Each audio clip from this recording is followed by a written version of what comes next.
Well, it's 2019, and this is the first Profit Engines podcast or show for this year. And we're going to cover a couple of topics. I think the most critical element here is to think through the process of really developing some strategy around having an opportunity to size up your market for 2019 and having the confidence to maneuver through it and thinking through the process of what's going to drive the right behavior.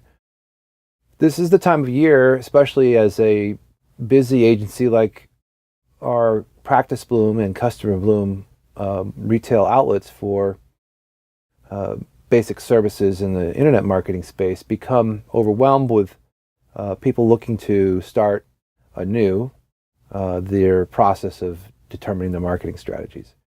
I've sat down with probably at least a half a dozen business owners in the last couple of days, talking through different marketing scenarios and trying to really understand the theory of why they're starting in the beginning of the year to sort of recommend us or another marketing company to help build their strategy for the year, when in all decent purposes of the world they should have been marketing in the first place. But I think that's really indicative of why people at the beginning of the year start to make these rash decisions on whether or not they should put funds and budgets towards their yearly or monthly strategy for bringing on sales and new opportunities for their business. And I've come to the conclusion, after having a lot of these discussions with these business owners, that especially if you're looking just now at the beginning of the year, there's been a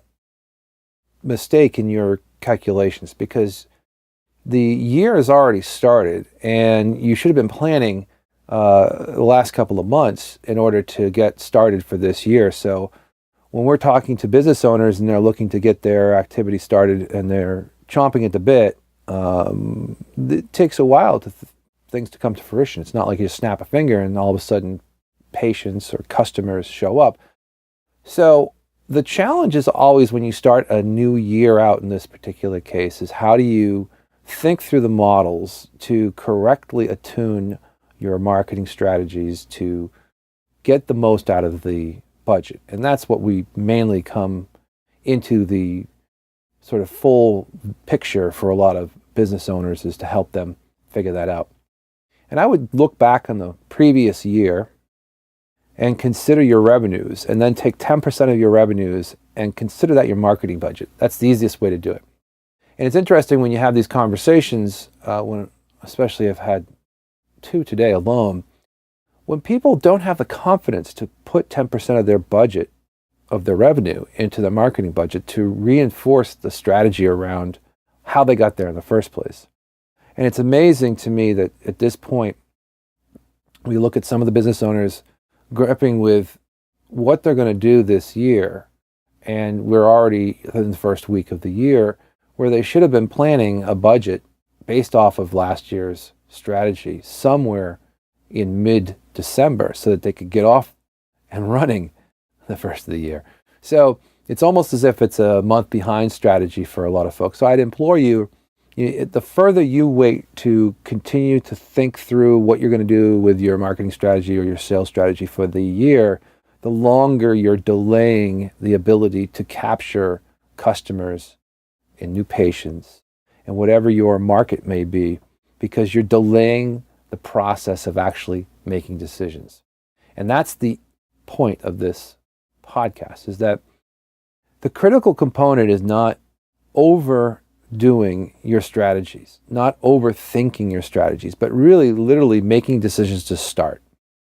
Time and time again, what we've seen is that the biggest challenge to most behavioral issues within our community of, let's just say, patients, which we call doctors. In our case, we have a lot of aspiring practitioners who want to continue to build on their initial success, is that they don't make decisions fast enough. So they end up missing out on opportunity. The ones that move ahead quickly are the ones that decide, okay, let's give it a shot and see what happens, and make sure that we have some stopgaps. Just like a stock market, you want to make sure that you have stopgap measures. So we always work on a 30-day strategy where we have a 30-day strategy based off of the particular business owner's market. And that allows us to have a look back.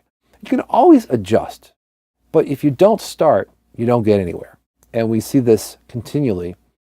A lot of phone calls this week with people, what we call kicking tires, trying to understand how to do marketing. They're going to call a million people up and get a million different answers, when the reality is it's very simple. And you have to make marketing into two different things. It's your product or service, it's your offer, and then your channel, if you want to say Facebook or Google, because those are the main channels. And run advertising and work with someone who you have at least a halfway decent confidence in. And I think that's the quintessential issue here is making that decision to get started, because you don't get any data until you get started. So a lot of the people who are looking to regenerate their, kind of come out of the cobwebs of the holiday period, which for us was not a holiday period, is very active. We continued to plow through more and more particular clients as we moved through the holiday period, even more than we did the week before the holiday period, because we actually worked through that period where we had advertising and search engine optimization running, so we actually got clients during the downtime because we were active. And that should be the same for any practice or any business. They should be working, not necessarily physically working, but they should have things working in the background that are working for them in downtime so that they're actually generating revenue. But going back to the point of making decisions, and the point of this podcast or this show is that you have to be relatively swift in making decisions. Overthinking things becomes a parasite to businesses, because what ends up happening is that you get this sort of paranoia around making the right decisions and getting too much data.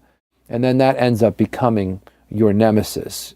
When you start to add in all the different voices in your head and all the different parallels to each marketing solution. I think in our case, when we see sales and marketing as being the driver for most businesses, a lot of it has to do with just sales. Period, end of story. You've got to start to drive leads for a business and then close the leads. So one of the things we're going to be doing in a lot of the Profit Engines discussions, which is obviously the new title for this show, is to talk through sales strategy beyond the lead manufacturer. So obviously, we create a lot of marketing opportunities or a lot of sales opportunities with our marketing, but we also want to make sure we talk through the post-lead process, and that's what's been helping a lot of our clients get through swinging the small or swinging big doors on small hinges. But the real battle is always going to be, what are we doing in order to create a better conversional matrix? And that means really, once you get a lead, how quickly can you catch up to it? How quickly can you determine whether it's the right candidate, and then move them through the sales process? Because the journey for customers is always going to be a zigzag, and you have to think about how you follow up on leads when you get them. And so we're going to spend a lot of time in Profit Engines talking about not only the front end of the business, but also the back end. So we have a full circle of sales and marketing strategy coming up this year in 2019. I'm very excited about it. And I hope you are too. This is a great change in our business where we're going to be supporting all sorts of new things to help clients get better in their business. And also from a coaching and training perspective, we'll be adding those components to our business. So we'll see you through 2019. Very excited to be here. And I'm glad to have you, the listener or the watcher, with us as we do this journey for our business in 2019.